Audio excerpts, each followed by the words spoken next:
You know, from the time me and 3-2 had met, you know what I'm saying, we had really hit it off. And he became, you know what I'm saying, a brother of mine. You know, so I was there, you know, able to see him grow, you know, when it came to his material and things like that. You know, we shared a lot of experiences together, you know, our time recording for Death Row Records, you know what I mean, together as a group of convicts, you know, our time together on Rap a Lot and things like that. But yeah, 3-2, you know what I'm saying, he was awesome. He was a hell of a rapper. You know, I'm talking about he was cold with it. He was a hell of a rapper. You know, and I don't feel like he had just got his just due. I do understand that, you know, you have to put in a certain body of work, you know, but he was able to do that, you know, with Rap a Lot, and then on his own, independently, you know, he dropped so much music, you know, and earning him, you know, the status of a Houston legend, you know, which he was really proud of. And I miss him, you know. I wish we had more time to do another project together, especially another Convict album. That's what the people wanted, you know. But you know, I'm so, you know what I'm saying, privileged to have had the opportunity to work with him and to bond with him and to call him my brother. Straight Gangstaism. But I think that song right there, when I heard it, I was like, man, I want another Convicts album immediately. Oh yeah, well, you know, Straight Gangstaism, it was a solo song of mine, right? I had actually recorded it as a song for for the project that we was recording, that the Convicts was recording for Death Row Records, right? I had initially recorded it, and once I decided to come back to do the Ghetto Boys project, right, I needed some material for that particular album, and that's when, you know, I decided to grab Straight Gangsterism and use it on that.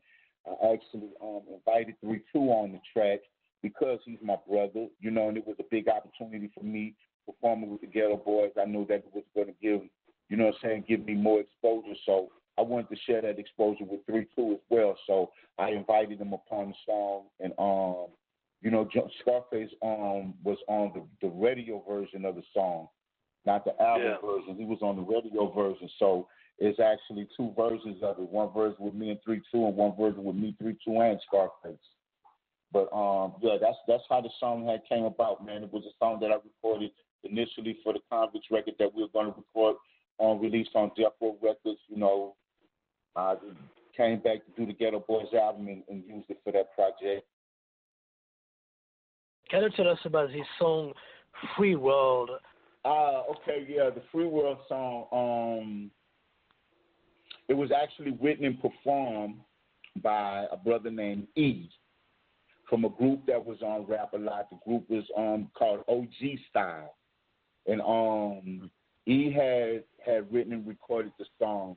So when we was recording the Ghetto Boy song, Jay Prince heard the skit that E had did, and he was like, man, that would be dope if we put that on the Convicts album, right? For the so we did, and everything had worked out lovely. You know what I mean? So shout out to E. He has passed since then. May he rest in peace as well. But yeah, that's how that song had came about. That's how it wound up on the Convicts record. Man. Okay, right. Looking back, I'm glad you brought that up, Sin. Looking back at that album, you know, which is almost 30 years old already. You ever reflect on it? Yeah, you know, sometimes, right? And you know, it's kind of like looking at some embarrassing childhood photos, right? Where you be like, oh, nah, you know, you want to put that up, right? You want to keep that for them close. But, nah, I'm thankful for the project and for the opportunity to have recorded it. I know it's a cult classic. I know it's a classic, man. You know what I mean? When I look back on it, I wish me and 3-2 had gotten together and the whole album was a brainchild of ours, right? So I mean, we had to work in unison with Jay Pence. He would have topics that he wanted us to touch and things like that. But yeah, man, looking back at the record, you know, songs on there that I love to hear, and then there's some songs on there that you know I got to turn down a little bit when I listen to them, just because I've grown. You know what I mean? You know, I'm an older, which is natural. You know what I'm saying? I'm older now. You know, more mature now, and that's all. But yeah, the album is definitely a classic. I still enjoy it. I still enjoy it to this day. Yeah. Yeah. Oh man, it's a collector's item. I mean, if you want to buy it, you're going to pay upwards of around $100 or more. You sure are. So you know that ought to tell you right there. But yeah, man, it's just a trip to see people, no matter what city I go to, where I go to. You know, always bring up that album, man, and it's a pleasure to have them do so. You know, I listen to it and I have visions. I see me in 3-2 where we were when we wrote the certain songs. You know what I mean? I can still see him walking around through the studio and things like that, you know. So, yeah, man, that's documented and cataloged in history, and I'm just happy to have been a part of it.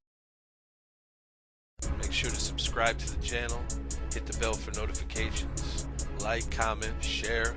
Also go over to UGSforlife.com, download the entire archive, and check out new episodes on Apple Podcasts and Blog Talk Radio.